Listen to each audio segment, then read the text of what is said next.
Welcome to Atlanta Tarot. This is the tarot forecast for Leo for the month of July, August. So happy birthday, Leo. It's your birthday. The element, as you will know, is fire. You are in your first house and it's all about image. The spotlight is on you. So let's see what comes through. First house, it's all about you. Cut that hair, change that image, revamp. What do you expect for the next 12 months? So, energy around the Chariot, moving forward, definitely. Emotional discipline, getting things done, getting your black horse and your white horse in sync. But it's traveling too, it's movement. It's all about all sorts of moving forward energy, which I know, as a fellow fire sign, I know it indeed. So that's what we like movement. So the Chariot tarot card belongs to, it's a major card, it belongs to the time of Cancer, the Cancer season. So, and we just have left that. So let's see what comes. Where you are right at this minute. Eight of Cups. Moving away from a relationship, of emotional relationship. Just moving it out of the way for a bit. Just walking away from it for a little bit. It doesn't mean the end, but it means you need to just give it some breathing space, Leo. If it's not working, and knowing you too, Leo, you don't sort of suffer that kind of business. You just find other ways to divert yourself from such energy. With this Eight of Cups is very confined. So it's like an aquarium with poor little fish and sharks and things just going around and hitting the sides all the time. They're very contained. So it's a contained energy that you need to, there's nowhere else to go at the moment but just to step out, basically. Let's see the influencing card and see what's influencing this Eight of Cups and indeed the rest of the reading. Three of Swords, a bit of heartbreak, a bit of grief there as well, just to bring in a bit more, measure. But when grief or heartbreak visits us, we need to sort of acknowledge it. So whatever that Eight of Cups energy is, or whoever that is to you, Leo, yeah, it's about feeling the grief and digesting the grief and moving on from the grief, but not running away from it, basically, because you can't.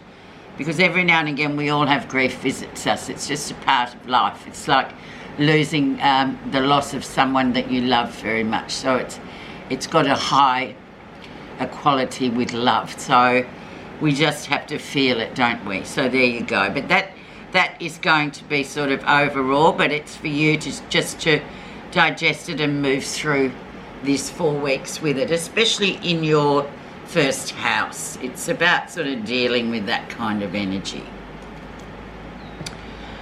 The background, so what was happening in June, July? Two of Cups. So indeed you may have come across your soulmate. And you may not even realise who that soulmate is, actually. It could be somebody, a work colleague, but that you just gel with. But it's emotional, so, there's a lot vested in there. It can be a romantic one where you just think, oh, it's just come to its end. But you just have to move away and grieve it, I guess. But yeah, it's a soulmate connection, so that always means it's meant to be there. So it's not a wrong choice, for example. It was just put there. It just landed there for you to deal with it. And I guess it always stays there as well. It's just how we sort of deal with letting it go as well. So that's sitting there. And it's just asking you, as where you are right now, just to move aside from that for a little while and digest the grief. Let's see what's happening in recent influences. And we have the Nine of Wands. So something has nearly come to its end. It's nearly finished. It's been a bit of a marathon. You're a bit exhausted from it. And, you know, when this Knight of Wands comes up, it's sort of almost like I can't go another step. But you can. And you have to, because once you're through it, then you can sit down and have a breather. So it's almost like don't give up. Just cross that line no matter what. It's nearly over. So that's another good one as well. The lesson you'll be learning in this time.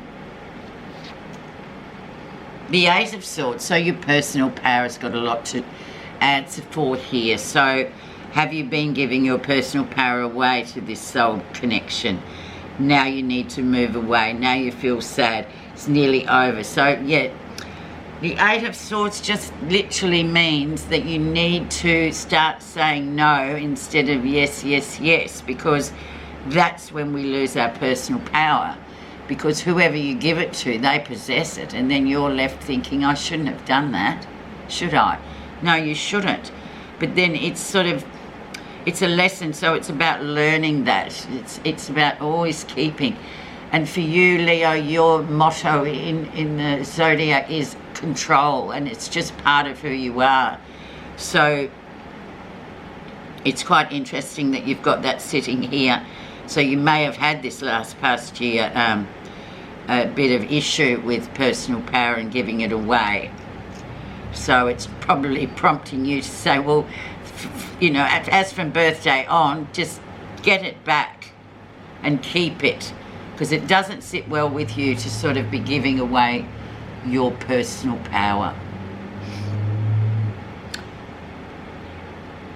Near future.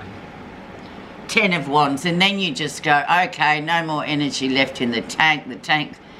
The little sides flashing red. I'm exhausted. I've taken too much on.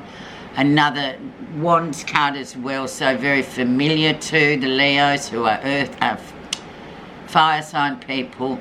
They do tend to, the fire signs tend to take on too much and then collapse in a heap. But it's just a matter of, you know, refueling and realising, okay, that happened, now I'm a bit spent. So I need to sort of collect my thoughts and reboot that energy again, because there's plenty of it, especially in your first house. Okay, so let's now see what's happening that you're not realising. The Lovers. Big decisions to make about a relationship. 6. So definitely you need to make a decision, and it hasn't been made yet, and that's probably what's causing these swords to come in here, giving the personal power away and the grief and the sadness or the heartbreak. So it's up to you to focus on this card. This is always the position here, what you don't realise what's happening, which is the one that you really have to sort of work on, because it's sort of obscured from view a little bit, especially when we're inquiring about something. Why is it happening? Because you need to make that decision about a relationship, big time, because it's a major card. So the major cards are all about the work you have to do, and the minor cards are how you react to it, basically. I heard that from a very wise person recently. Okay, let's see how others see you. Page of Pentacles, new beginnings, you know, growing new seeds that are going to sort of really become big trees and give you a lot of fruit, or a lot of whatever you're growing on there. So it's about planting those seeds and sort of grounded once again. And that's how people see you. They see you as going from strength to strength. This happens, you do that, then that happens and you do that, and then that comes to fruition and you do that. And the Leos I know, and they know who they are very, this is a common theme with them. The rest of us are very envious, but they do manage to constantly grow a forest out of a few seeds, because that's the way they work.